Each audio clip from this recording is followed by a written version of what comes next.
Exceptionnelle, mémorable et phénoménale, cette mobilisation record des militants PDCI-RDA qui ont dompté la place Charles-Bozard-Donvaï de Soubré. Les populations du Bas-Sassandra sont sorties massivement le samedi 22 juin 2024 pour le premier meeting du président Cheikh Tidiane Thiam, président du PDCI-RDA. Tidiane Thiam happé et porté en triomphe par les militants du PDCI-RDA. Galvanisé, ragaillardi par ce soutien populaire, le président du PDCI-RDA, désormais percutant et combatif, a livré un important message aux militants du district du Bas-Sassandra. Faible indice de développement humain malgré une croissance économique de 6%, espérance de vie en net recul, coût de la vie élevé, hausse du coût de l'électricité, déguerpissement sans humanité. Appel à la mobilisation pour une inscription massive sur la liste électorale.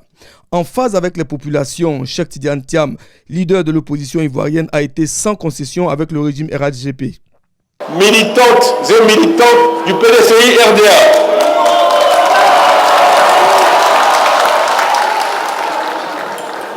j'aimerais commencer par vous dire merci d'être venus si nombreux et vous féliciter pour l'extraordinaire mobilisation de ce matin.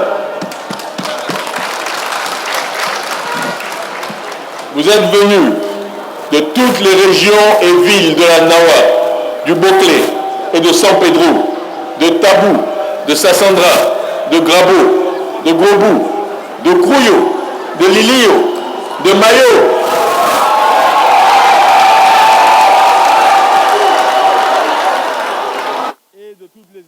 Je vous salue et vous avez eu raison, chers élus du district, quand vous nous avez dit que nous n'avions pas eu tort de choisir Soubré pour ouvrir la tournée nationale que nous entreprenons pour aller à la rencontre des Ivoiriens.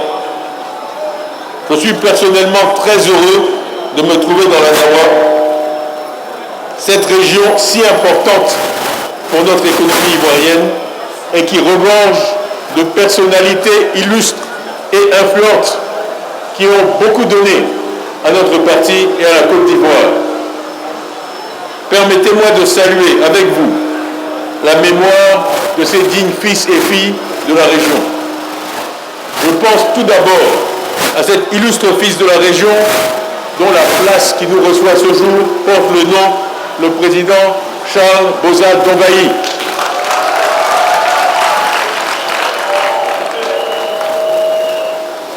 Grand ministre de notre pays et compagnon du président Henri Konan Bédié, à qui il a succédé en tant que président de l'Assemblée nationale de 1993 à 1997. Toutes nos pensées vont également à Marcel Zadi Kessi, ancien président du Conseil économique et social, ancien président du patronat ivoirien et grand patron de la compagnie ivoirienne d'électricité et de la Société des eaux de Côte d'Ivoire, la SODECI, avec qui j'ai eu le privilège de travailler étroitement et personnellement. Nous avons ensemble mené à bien 3 projets essentiels pour la Côte d'Ivoire, les centrales thermiques de Cyprel 1 et Cyprel 2 et la centrale d'Azito. Ce qui m'amène au point suivant de mon intervention. Je voudrais adresser un remerciement et mérité à mes aînés, que sont les ministres Djedou Madi et Maurice Kakou Gikawe, à qui je demande de me rejoindre au public.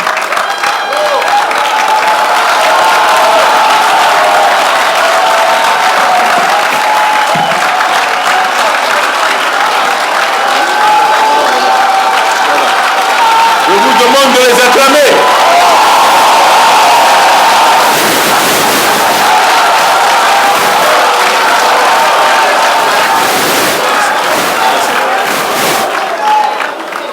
Je voudrais enfin dire un grand merci à monsieur le haut représentant du président du PDCI-RDA dans le district du Bas-Sassandra, monsieur Neto Tagbo René, président du conseil, à qui je demande de se lever pour que vous puissiez le saluer. Voilà.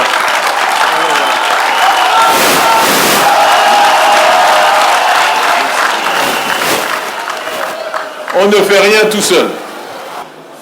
2023 a été une année difficile pour notre parti. Nous avons perdu d'éminentes personnalités, des cadres et des militants, au nombre desquels le plus illustre, votre président, son Excellence M. Aimé Henri Konan Bédié, qui a été rappelé à Dieu le 1er août 2023.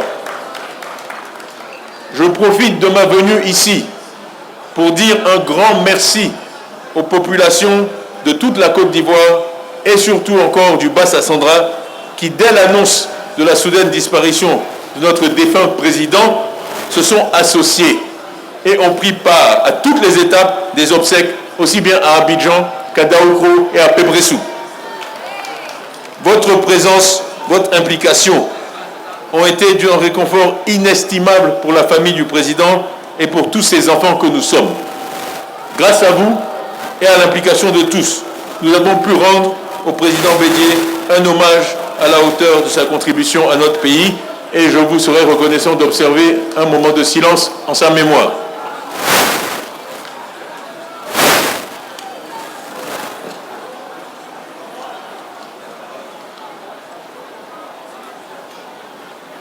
Merci. Depuis le 1er juin 2024, notre président repose en paix à jamais à Pébressou, sa terre natale, que Dieu le bénisse.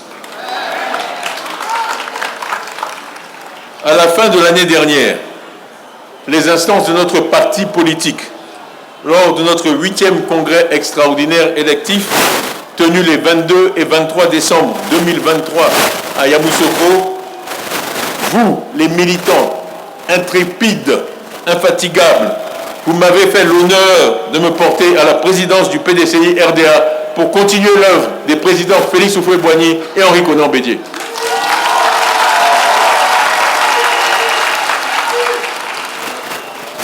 Je vous en remercie sincèrement. Et quand je recevais le 21 février dernier les populations de la zone Zadi, conduites par mon aîné le ministre Djedje Madi, j'avais annoncé que votre zone serait la première que je visite. Le Bas-Sassandra, c'est la Côte d'Ivoire en miniature.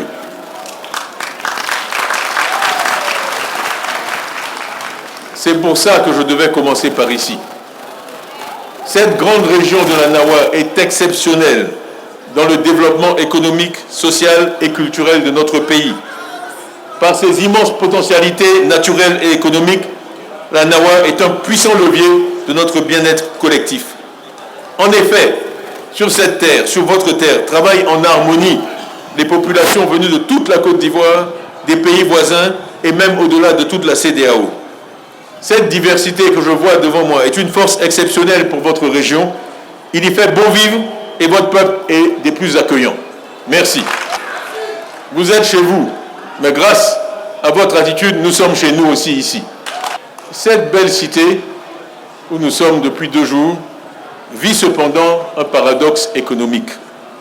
En effet, le district du Bas-Sassandra est la première région productrice de fèves de cacao de Côte d'Ivoire.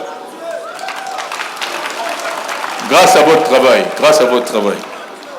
Région riche de sa diversité, où cohabitent paisiblement toutes les communautés vivant sur le sol ivoirien, les populations ayant accueilli et cédé des terres pour que la Côte d'Ivoire puisse être première productrice de cacao.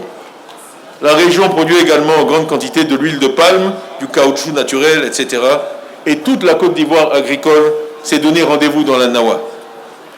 Les infrastructures portuaires, avec notamment le port de San Pedro, mais aussi les barrages hydroélectriques de Buyo en 1980, de Soubré en 2017, de Gribo-Popoli en 2024 et bientôt celui de Boutoubré, constituent un atout majeur pour cette région.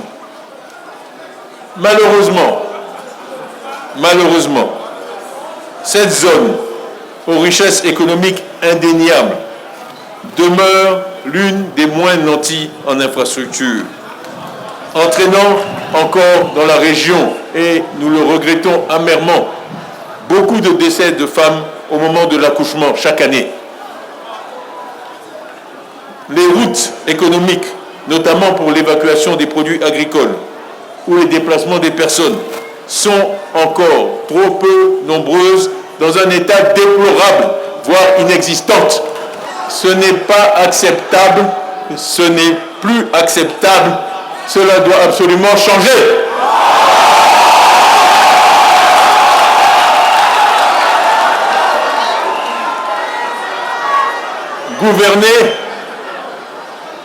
Gouverner, dis-je, ce n'est pas seulement la fierté d'être élu ou de se maintenir au pouvoir. C'est d'abord et avant tout apporter des solutions concrètes aux préoccupations, aux souffrances des populations qui nous ont accordé leur suffrage.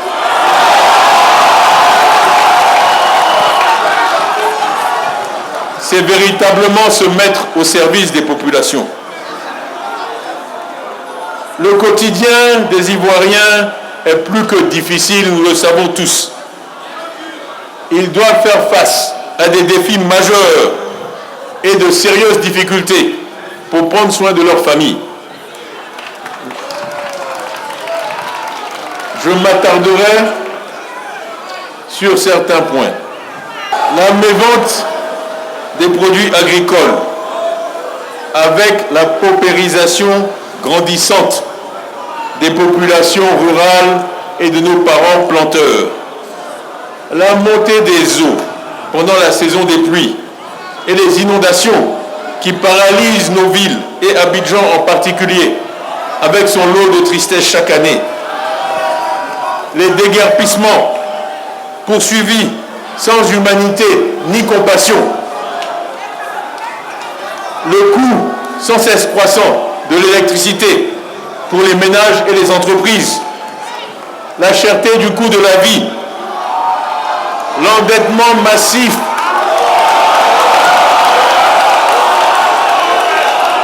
qui compromet votre avenir, l'avenir de nos enfants. Je vais prendre 2 minutes pour parler de quelque chose d'un peu technique, mais qui est important. Et pour ma part, on dit ce qui se conçoit clairement s'énonce aisément et les mots pour le dire viennent aisément. Je ne crois pas qu'on ne doit pas ou qu'on ne peut pas parler de technique à la population parce que la population n'est pas bête.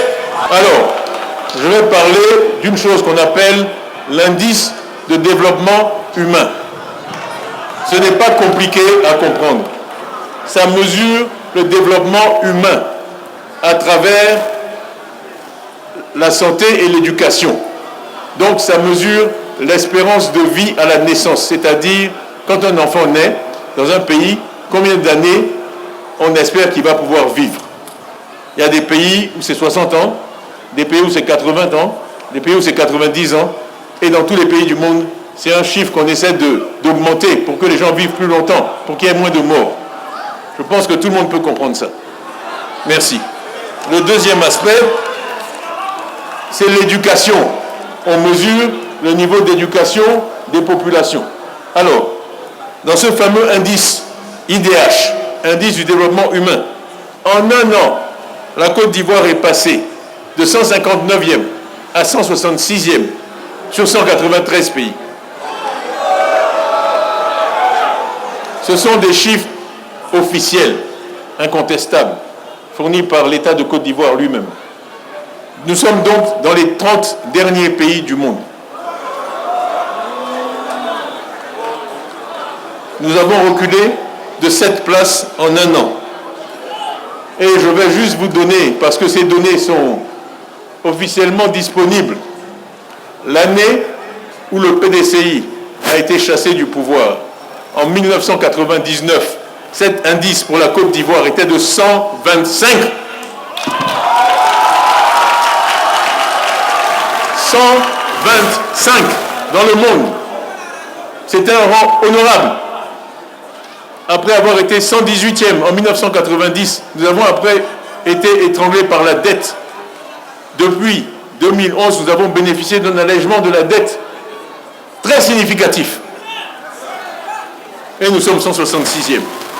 Expliquez ça dans vos quartiers. Expliquez ça dans vos quartiers, expliquez ça aux gens, ce n'est pas difficile à comprendre. L'espérance de vie a baissé d'1 an en Côte d'Ivoire. C'est officiel. C'est officiel. En 2024, avec toute la technologie disponible dans le monde. Alors, donc, sur tous ces sujets, et bien d'autres encore, il nous faudra agir autrement différemment. Il nous faudra surtout, et le plus important, mettre l'humain au centre de toutes nos actions. Et ce n'est pas un sujet sur lequel le PDCI a besoin de vous convaincre parce que nous l'avons fait.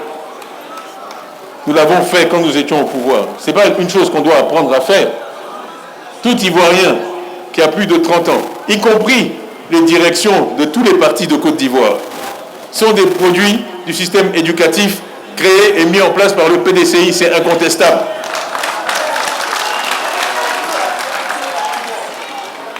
Donc, pour faire face à ces défis, je vous demande, en ma qualité de président du parti, de vous lever tous ensemble. Maintenant, je vous invite à aller partout, des villes aux campagnes, des villages, des concessions à concessions, pour porter le message de notre grand parti, le PDCI-RDA. Nous devons amener tous les Ivoiriens en âge de voter à s'inscrire sur la liste électorale afin de remporter la victoire en 2025. On nous dit qu'avoir des papiers, ça ne sert à rien. Moi, je dis, c'est ces papiers qui vont vous donner le bulletin de vote. Et c'est le bulletin de vote qui va construire les écoles qui vous manquent, qui va construire les routes qui vous manquent. C'est ça qu'il faut comprendre. C'est le bulletin de vote qui va construire ces hôpitaux qui vous manquent, qui va former ces médecins qui vous manquent. C'est le bulletin de vote et le bulletin de vote seul. Donc ce n'est pas une dépense, c'est un investissement dans votre avenir de faire l'effort d'obtenir ces papiers. Ce n'est pas négociable.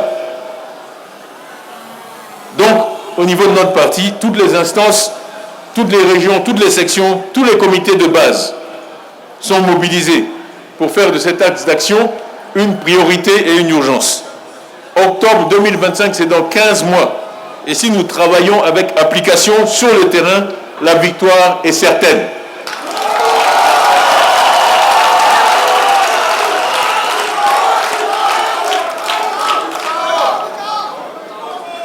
Investissez toutes les villes, tous les villages, tous les campements, sensibilisez nos frères et sœurs. Nous les aiderons à obtenir des pièces d'identité afin qu'ils s'inscrivent massivement sur les listes électorales.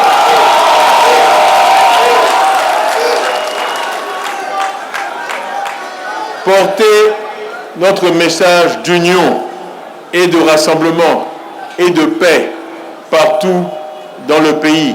Nous voulons le pouvoir, pas pour le confisquer, mais pour l'utiliser pour améliorer le sort des Ivoiriens.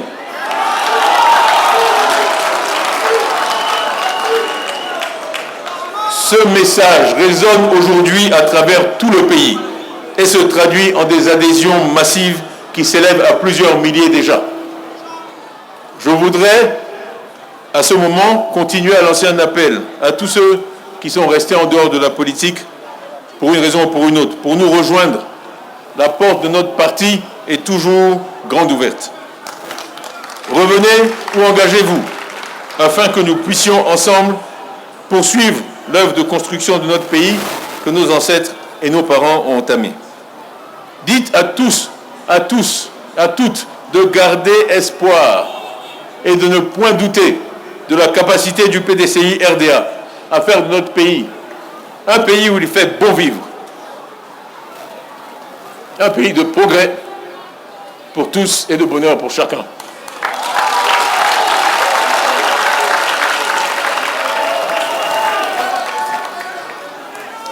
Le président Félix Houphouët-Boigny, premier président du PDCI RDA, que j'ai eu la chance par la volonté du Seigneur de connaître. Je racontais hier à des groupes que je recevais, quand j'étais enfant, les voyages que nous avions d'Abidjan à Yamoussoukro, parce qu'à l'époque, vous êtes trop jeune, mais le goudron n'arrivait pas à Yamoussoukro. Il y avait la latérite après un moment, et on mettait une journée. Pas parce que les voitures ne marchaient pas, mais parce qu'à cette époque-là, Houphouët-Boigny s'arrêtait dans chaque village. Chaque village, d'Abidjan jusqu'à Yamoussoukro. Il s'asseyait sur les bancs en bois, il buvait du bandit avec les chefs de village. Bon. Quand vous grandissez en voyant ça, vous ne pouvez être que humble. Il avait libéré l'Ivoirien du travail forcé. Il avait été ministre de la République française. Il avait été signataire de la Constitution de la Ve République. Premier ministre, président, il s'asseyait dans la poussière avec les chefs de village, tous les 5 kilomètres. Voilà l'esprit qui a construit la Côte d'Ivoire. Voilà l'esprit que nous vous proposons de retrouver.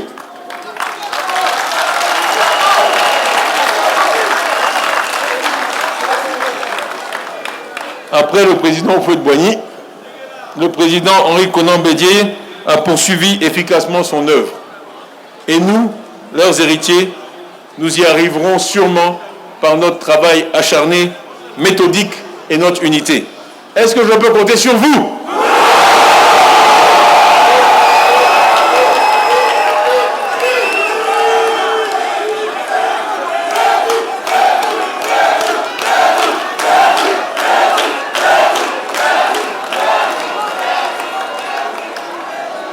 Est-ce que je peux compter sur Soubré ?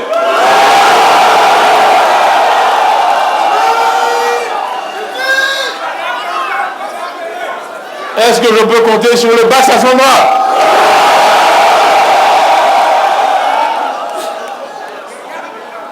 Monsieur le haut représentant, chers illustres cadres et militants, je vous confie donc cette mission dont je ne doute point du plein succès.